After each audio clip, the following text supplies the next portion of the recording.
Winning the lottery should be the ultimate dream: instant wealth, endless freedom, and a life free from worry. But for some people, winning was the start of their worst nightmare.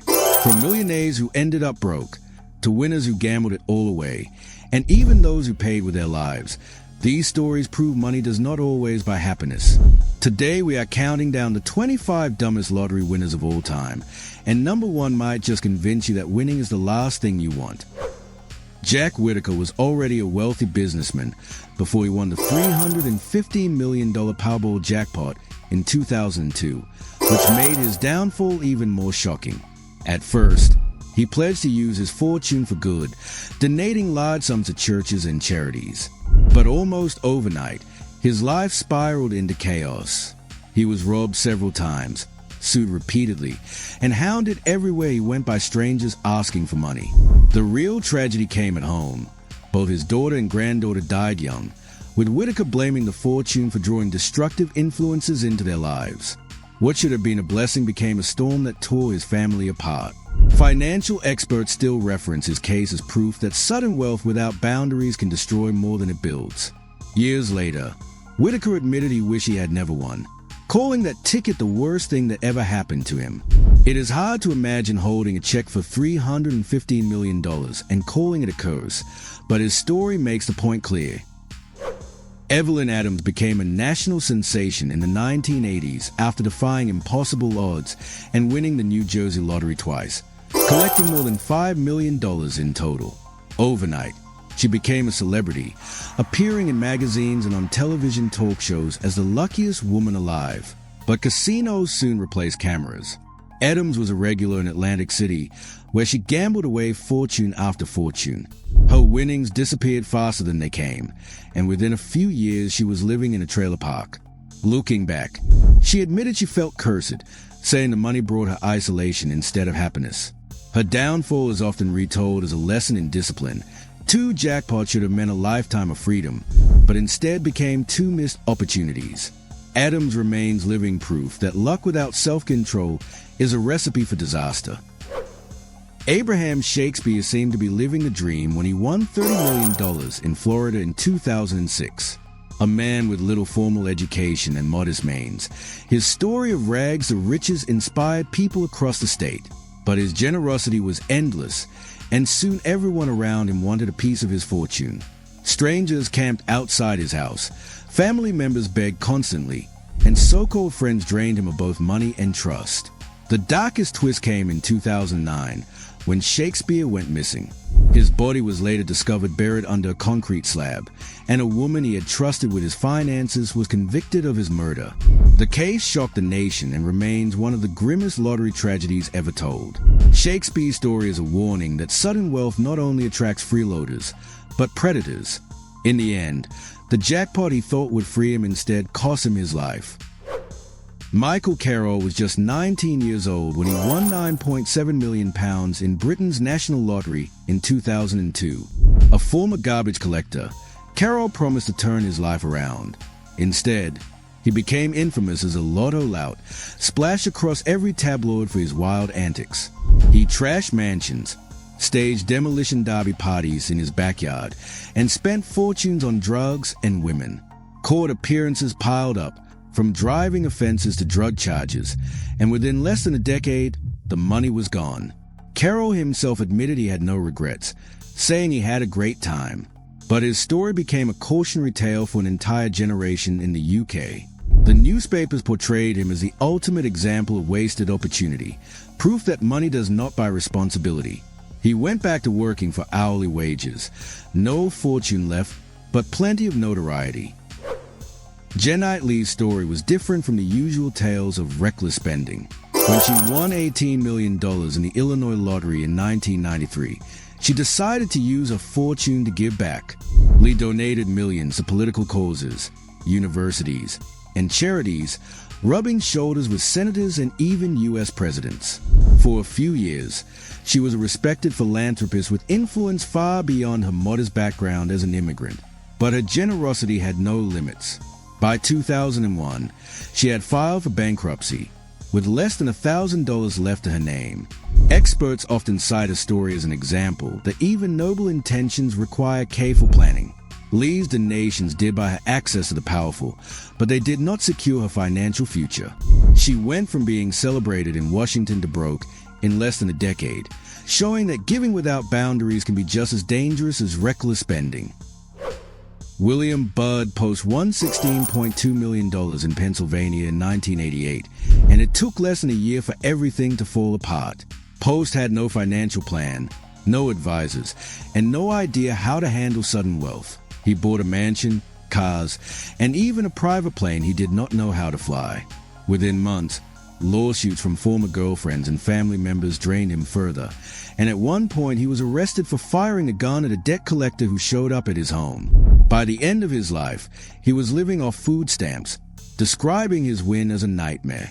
His story is often used by financial advisors to highlight that sudden wealth can destroy a person faster than poverty ever could. A jackpot that should have secured generations instead left Post broke, bitter, and proof that winning without wisdom is no win at all. Denise Rossi tried to be clever when she won $1.3 million in the California lottery in 1997. Just 11 days after claiming a prize, she filed for divorce, hoping to keep the winnings hidden from her husband. But secrets rarely stay buried. When the truth surfaced, a judge ruled that her concealment was fraud. Instead of splitting the money, the court awarded every dollar to her ex-husband. Rossi went from millionaire to broke in one ruling, a stunning reversal of fortune. Lawyers often point to her case as a textbook example of why honesty matters in divorce proceedings. What could have been a life-changing prize turned into a devastating loss, not because she spent recklessly, but because she tried to outsmart the law. Rossi's story is one of the few where winning the lottery actually left someone worse off than before. Alex Taft was a working-class man in Florida when he won $13 million in 1990. His dream was to give his family a better life, and at first he delivered. Luxury trips to Las Vegas, expensive cars, and five-star hotel stays became his new normal. But the spending never slowed down, and soon his fortune collapsed under the weight of extravagance. By the 2000s, Taft was living in a rundown motel, relying on government assistance to survive. His life had come full circle, but with more regret than before. Newspapers described him as a tragic example of wasted fortune, and his name became shorthand in Florida for what not to do with sudden money. He passed away in 2008, penniless, a grim reminder that good intentions mean nothing without discipline. Andrew Whitaker, grandson of the infamous Jack Whitaker, also found himself consumed by the family's fortune. After his grandfather's $315 million win, Andrew received large sums of money, but instead of stability, it brought chaos. He was robbed, faced drug problems, and lived under the shadow of wealth that only magnified the family's struggles.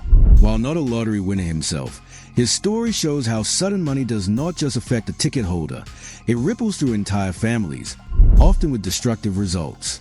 The Whitakers became a national case study, discussed not for their luck, but for the heartbreak that followed. Their downfall remains one of the clearest examples of how unearned riches can bring tragedy across generations. Kelly Rogers became the youngest lottery winner in British history when she won £1.9 million at just 16 years old in 2003. With no financial education and overwhelming pressure, she splurged on designer clothes, parties, cars, and even cosmetic surgeries. Within a few years, the fortune was gone. Rogers later admitted she felt the money nearly ruined her life, fueling depression and destructive choices. Her case sparked national debate about whether teenagers should be allowed to claim such enormous prizes. Nearly 2 decades later, her story had a lasting impact. In 2021, the UK raised the minimum lottery age from 16 to 18.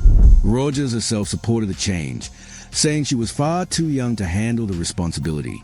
She became proof that winning at the wrong age can be more dangerous than not winning at all. Gerald Muswigan hit a $10 million jackpot in Canada in 1998, but instead of investing wisely, he spent his fortune trying to buy popularity. Muswigan purchased flashy cars, gave out gifts, and hosted endless parties that became legendary in his community. The money burned away faster than anyone expected, and soon he was struggling to make ends meet again. By 2005, only 7 years after his big win, Muswigin was working labor jobs to survive. The fame he once enjoyed had turned into whispers of pity. Tragically, he took his own life, leaving behind a story that shocked the nation. Reporters and financial experts pointed to his downfall as proof that sudden wealth can amplify personal struggles rather than erase them. Instead of a happy ending, his story became a heartbreaking reminder that fortune without guidance can crush a person under its weight. Uruj Khan was living in Chicago when he won a $1 million scratch-off prize in 2012. After posing with a ceremonial check, he made plans to invest the money into his dry cleaning business. But just a day later, Khan died suddenly. His death was initially ruled natural causes, until further tests revealed he had been poisoned with cyanide. What should have been a celebration turned into a homicide investigation. His family members fought bitterly in court over his unclaimed winnings, and suspicion swirled about whether the jackpot itself was the motive for murder. The chilling nature of the case made national headlines, highlighting how greed can twist even the happiest moments into tragedy. Khan's story still stands as one of the darkest examples of lottery misfortune, where the prize was claimed, but the winner never lived to enjoy it. Sharon Tirabassi from Ontario, Canada, won $10.5 million in 2004, and for a few years, she lived every winner's dream. She bought a luxury home, drove high-end cars, and treated friends to extravagant vacations. But with little planning and a constant flow of spending, her fortune dried up in less than a decade. By 2013, newspapers reported that she was riding public buses again, working ordinary jobs to support her family. Her downfall became front-page news in Canada, where financial experts used her case to emphasize the dangers of lifestyle inflation. Tirabassi later admitted she was happier living a normal life, but the cost of learning that lesson was more than $10 million. Her story shows that the real challenge is not winning money, it is keeping it. Lara and Roger Griffiths were a happily married couple in the UK when they won £1.8 million in 2005. They dreamed of building a new life together, spending their winnings on luxury cars, expensive holidays, and business ventures. But instead of bringing stability, the pressure of wealth unraveled their marriage. Failed investments and lavish spending drained their prize, and within 6 years, both the money and the marriage were gone. Their story was splashed across British tabloids as an example of how sudden wealth can strain relationships rather than strengthen them. Friends who once celebrated their good fortune later described them as distant and bitter. The Griffiths' downfall became a reminder that money cannot buy happiness, and in their case, it brought the exact opposite. Jeffrey Dampier's win seemed like a fairy tale at first.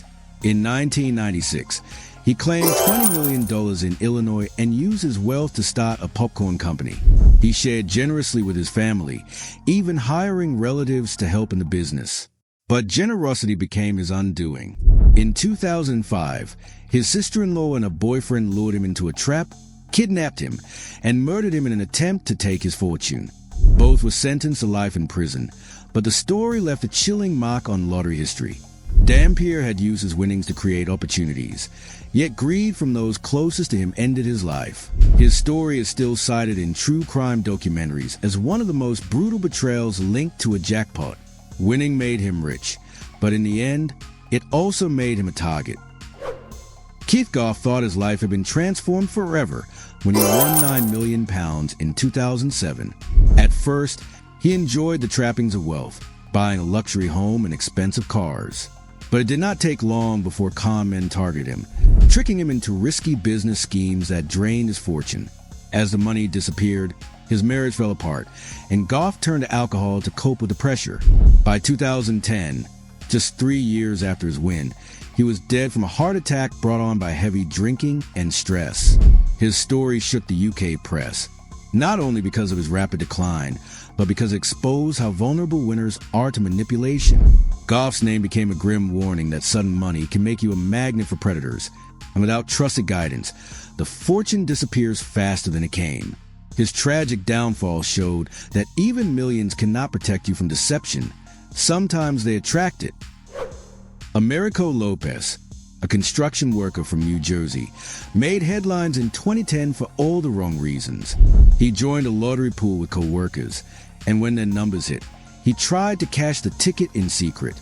Instead of sharing the millions, he quit his job and claimed the jackpot as his own. But word got out, and his co-workers sued.